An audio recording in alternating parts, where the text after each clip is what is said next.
The Shadow Chancellor Mel Stride has accused the Chancellor, Rachel Reeves, of being the architect of her own misfortune. Yes, during her speech, the Chancellor confirmed that the Office of Budget Responsibility has halved the growth forecast for the UK for this year from 2% to 1%. Well, Shadow Chancellor Mel Stride joins us now from Westminster.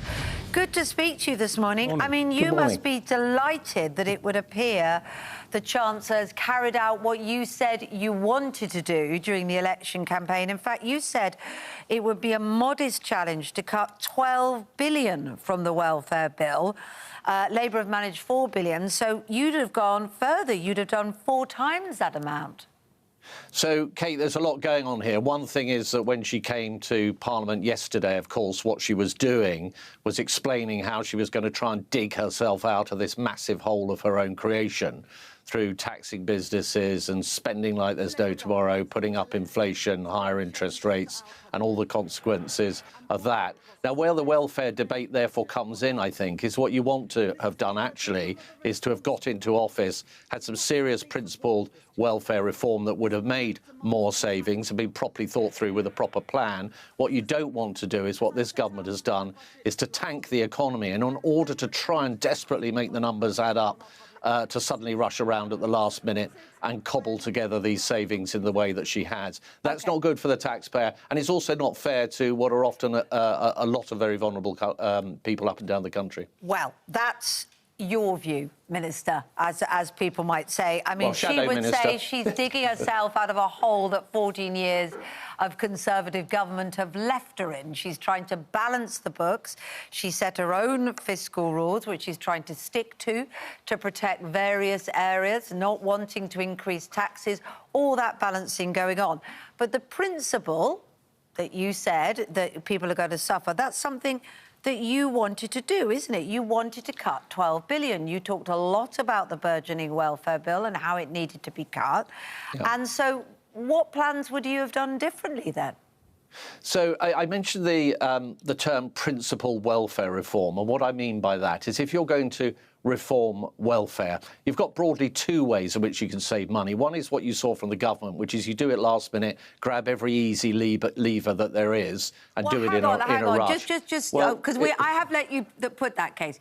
You were in power for 14 years, so what didn't you do that you think in a 15th year you could have done?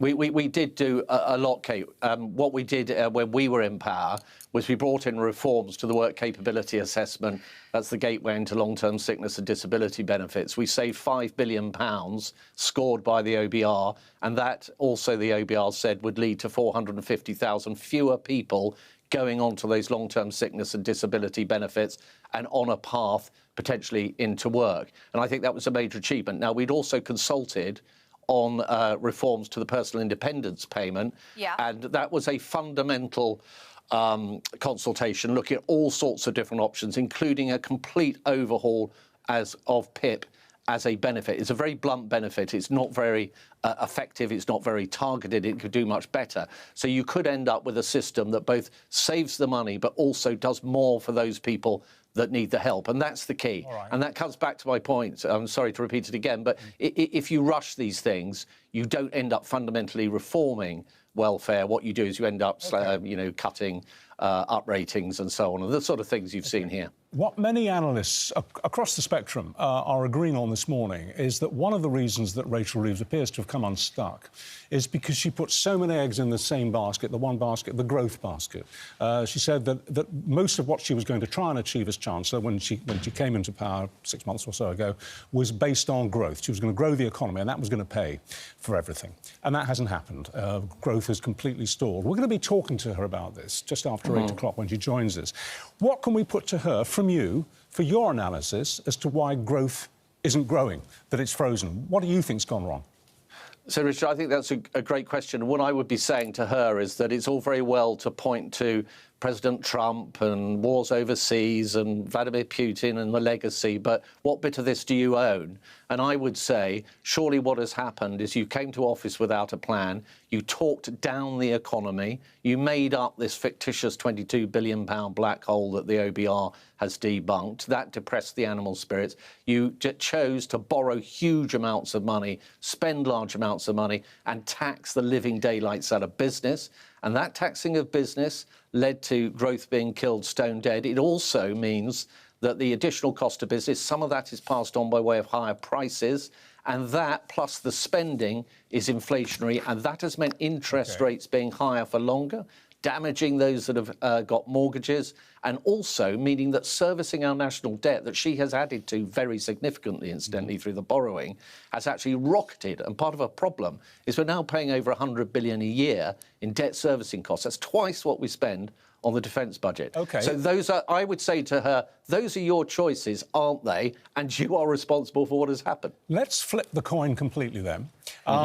Just as the Conservatives were completely thrown off course by COVID, and then later by the invasion of Ukraine by Russia, isn't it a reasonable defence for this government to say that they've been thrown off course by what's continuing to happen in Ukraine and by Donald Trump? And you saw that last night with the increase of a tariff of 25% on UK cars going to America, that these are events outside their control. There's nothing they can do about them, and they are having a major impact on the economy.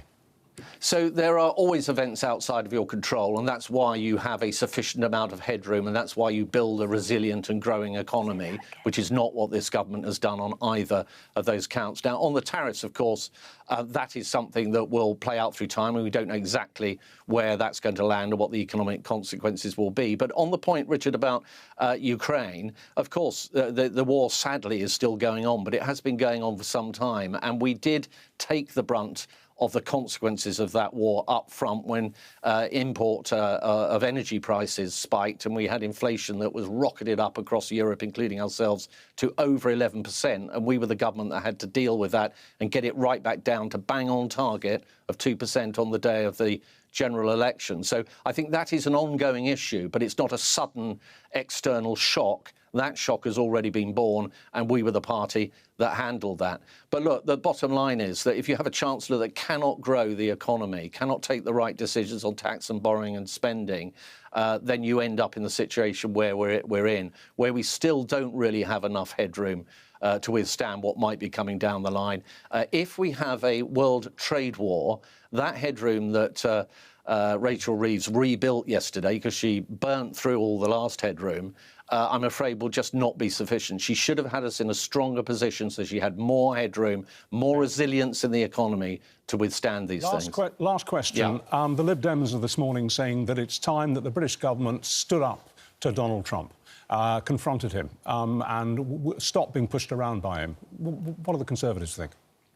Well, I think they're a hugely important trading partner. So if you take car trade, for example, and what may be about to happen on tariffs now, they're our second largest export market, over 100,000 cars exported there per year, and a lot of jobs and livelihoods that depend upon that. So it's very important in that context, for example, to get some kind of trade deal in place that means we are protected from those tariffs. And that means building... So carry on sucking up to it, then. I think it's a balance between... Look, you know, we want to make sure that we have the right relationship with America on all sorts of levels, including security as well as economic, in order to make sure we get the very best for our country. But there are also things, and I think the Lib Dems have talked about the digital services tax and whether that should be something that's on the negotiating table with the Americans in the context of any trade deal. And I think those are, you know, sensible things to be thinking about.